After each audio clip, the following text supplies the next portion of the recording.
What are we hearing upstairs? Are they hearing this down here? Or, huh? Can we turn this up? It's going to be you upstairs. I want to hear this, please. Smoke, does the impact of this win even more meaningful? The timing of it? Oh, I mean, they're all good no matter what you get them, but we could run close to those guys all day. We just got stuck back in traffic, so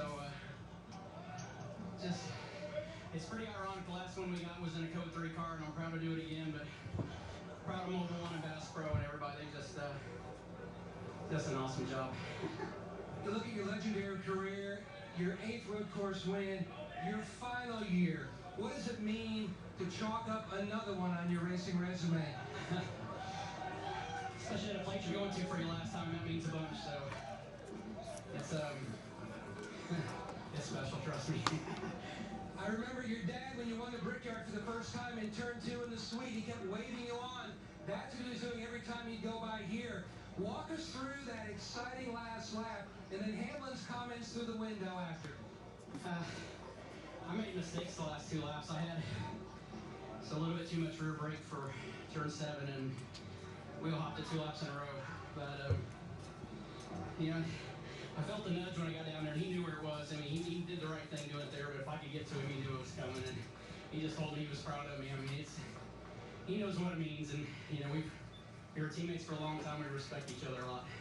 His 49th career win, and Chris, when you look at the popularity of Martin Truex Jr.'s win at Charlotte, I think this trumps this from the reaction from the fans and the folks in the sport. At age 45.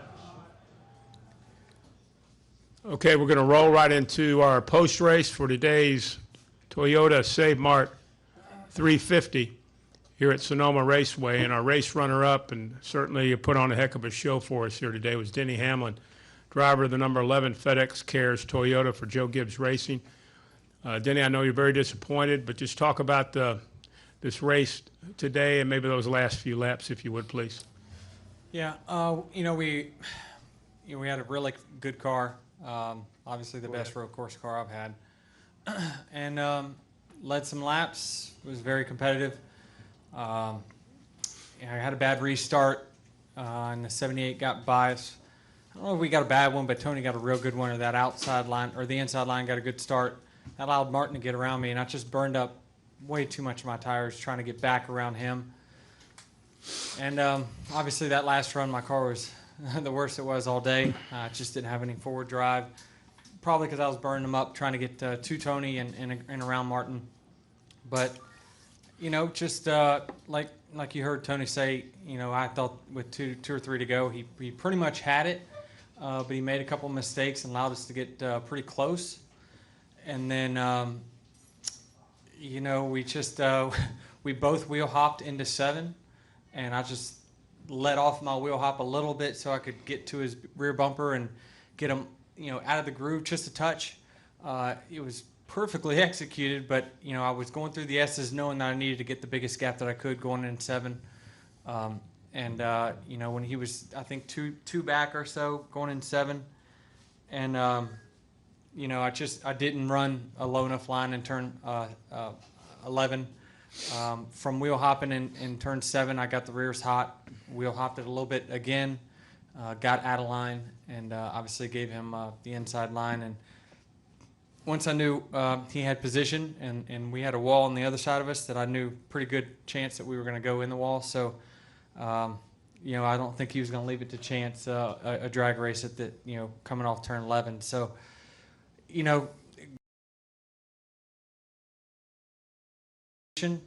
we definitely had a car that could and should have won, but just, we're on the bad end of the deal.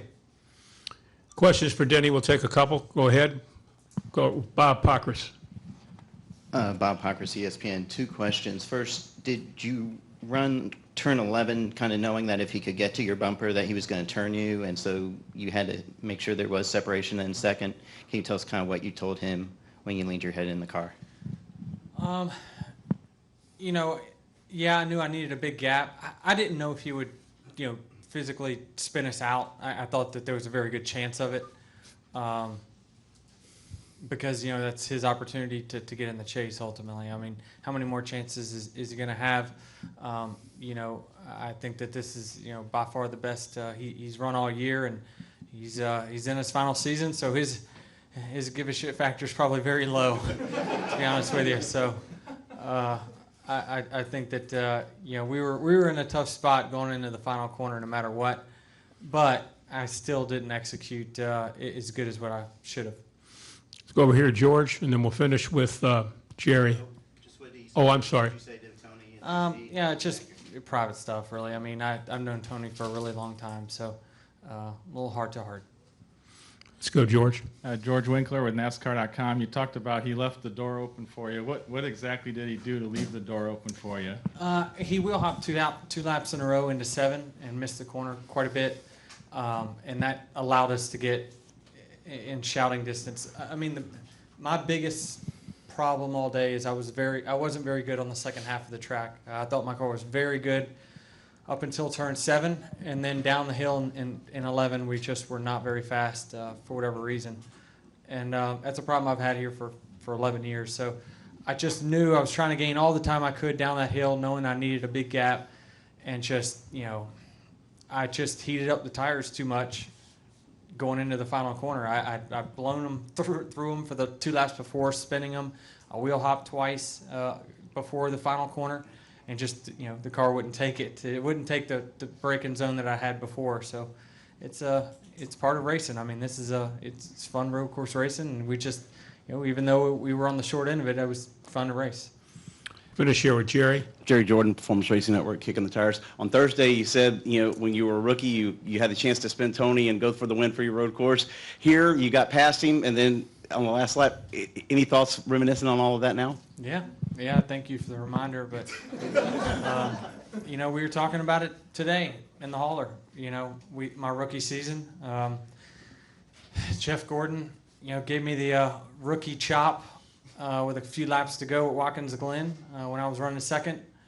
I backed off. Tony turned me and knocked me up the racetrack, and I remember the next corner, Jeff wheel hops, spins out, Tony goes on and wins the race. And I was thinking, you know, that you know, me and Tony, I owed him one on a road course, but I'm sure he wasn't thinking of that in his final season at a road course trying to get in the chase. So Tony's been ultra fair to me quite a bit. He's really, you know, treated me really well my entire career. So it's not like I gave him one by any means. I mean, he gave us an opportunity to move him. We did, and then, you know, we got it back. So it's, you know, it's just part of the deal. Denny Hamlin, great performance here today, and continue best of luck the rest of the season. Thanks. Thank you, Denny.